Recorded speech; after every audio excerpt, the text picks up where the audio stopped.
Herkese selam. Almanya Passau'yu geçtik.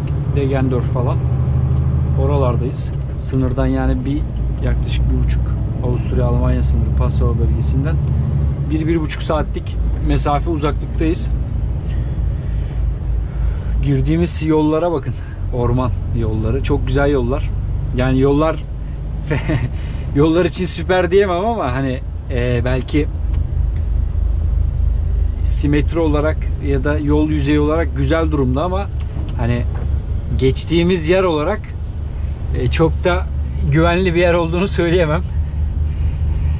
Şaka bir yana mesela şuradan araba ya da işte hani motosikletli falan geçemez tabelası var. Bildiğiniz ormanın içinden geçiyorum şu anda.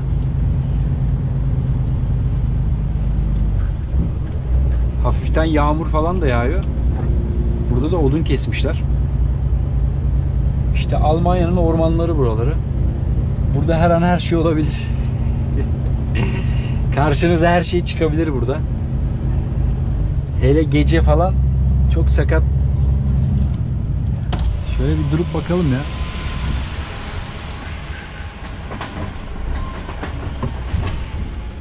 Geri gidiyoruz ya. Yolda benden başka kimse yok.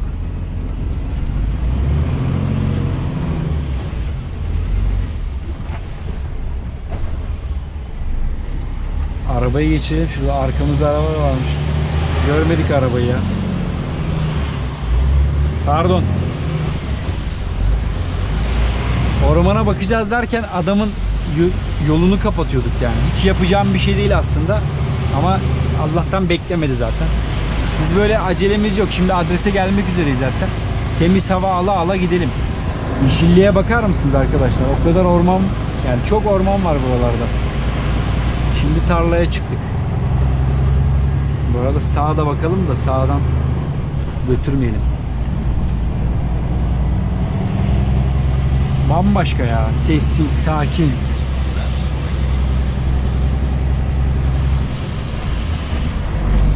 Mis gibi havası var.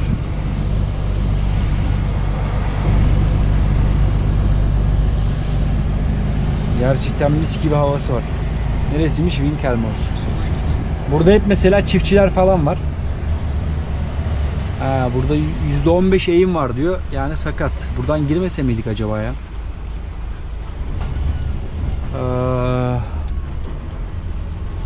Tekin bir yola da benzemiyor. Yani ben de nedense hep böyle yerlere giriyorum yani. Hep benim şansıma mı desem, yani neye desem anlayamadım. Hep böyle ıssız, kimsenin kullanmadığı, genelde tercih etmediği. Tamam, kabul etmeliyim ki adres de biraz sakat bir yerde. Ama bende de böyle hep şehir içi, orman içi, dere kenarı, hep böyle yerlerden geçiyorum. Bakın az önce ormandı, şimdi şehrin içine geldik, kasaba yani. Bildiğiniz Werkstatt diyorlar, araba tamirhanesi, servis. Şu kameraya bakalım, çekiyor mu şey? Çekiyor.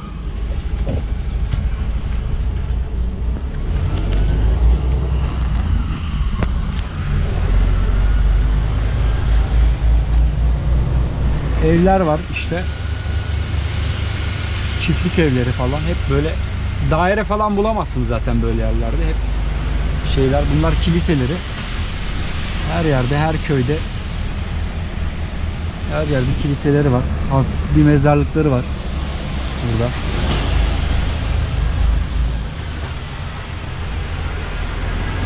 Biz buradan devam edelim bakalım.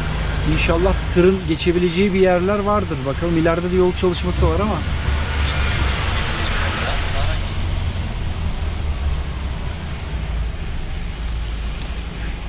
Hallo. Hallo. Es gibt eine Baustelle. Kann ich die Straße fahren? Wohin? Ich suche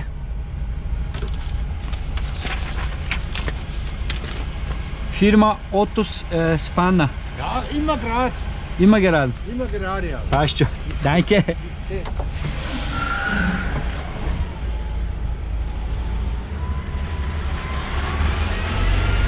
böyle adresi sorabiliyoruz. Ben şeyi sordum ama yol çalışması varmış falan, hani geçebilir miyim gibilerinden. Baba nereye arıyorsun dedi.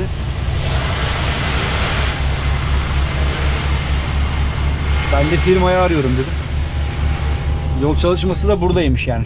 Çok da fazla bir yol çalışması, geniş kapsamlı bir şey değilmiş. İmma gera dedi. Yani her zaman dedi, hep dedi düz gideceksin. O zaman firmayı bulursun demek istedi. Neyse, şimdi biraz adam akıllı bir yola çıkıyoruz gibi mi? En azından kenarda sağda solda evler yok. Şunlar ne çiçeğiymiş ya. Bu adamlar seviyor böyle toprakları falan, ormanları. Çocukları falan olduğu zaman, mesela yeni doğan çocuk olduğu zaman öyle bir şey yapıyorlar, böyle leylek resmi falan. Hadi geç, sen de geç. Biz geze geze gidiyoruz.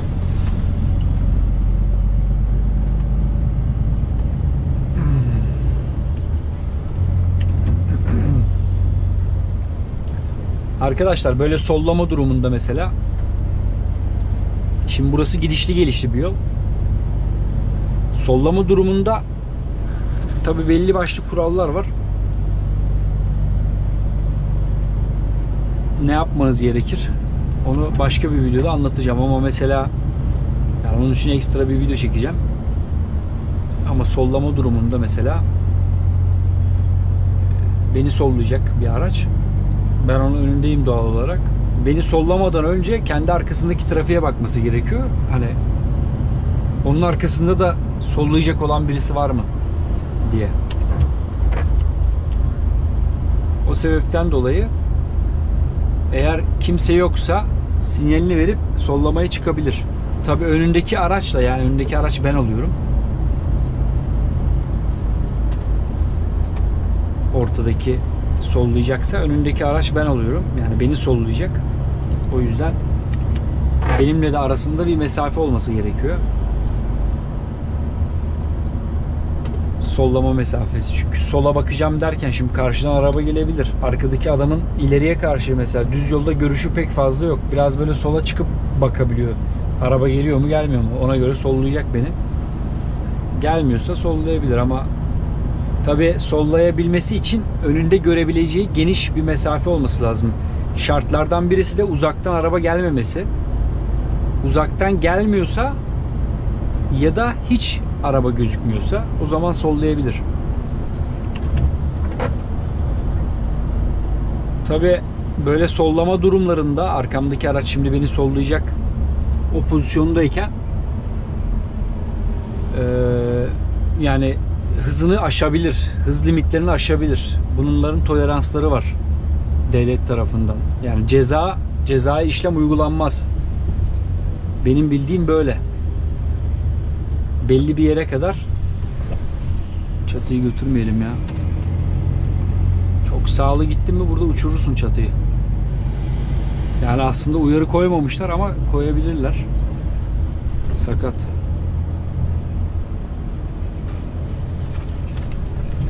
Böyle arkadaşlar işte. Arkamızda da 2 tane coil var, çelik. Araba yapımında falan kullanılıyor genelde. Onlardan taşıyoruz. 2 tane 23 ton. Ops, yavaş. Yollar dar tabi. Bayar bak.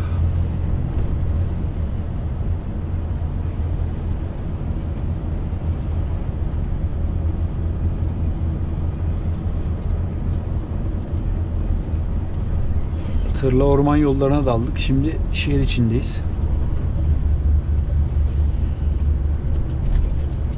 Şimdi gelmek üzereyiz adrese. Ama tabii kapalı, bu akşam burada yatacağız. Bu firmada yatacağız bu akşam.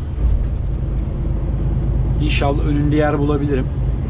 İnşallah uyuyabileceğim bir müsait bir yeri vardır, bir alanı vardır. Yoksa burada nereden bulacağım şimdi uyuma yeri yani? Nereye çekeceğim de uyuyacağım?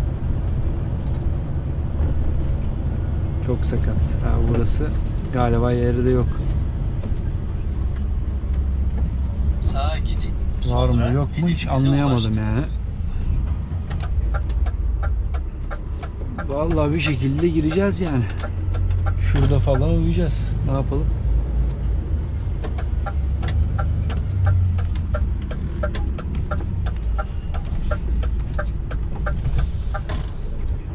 Burası mı diyor, ileride mi diyor, anlayamadım.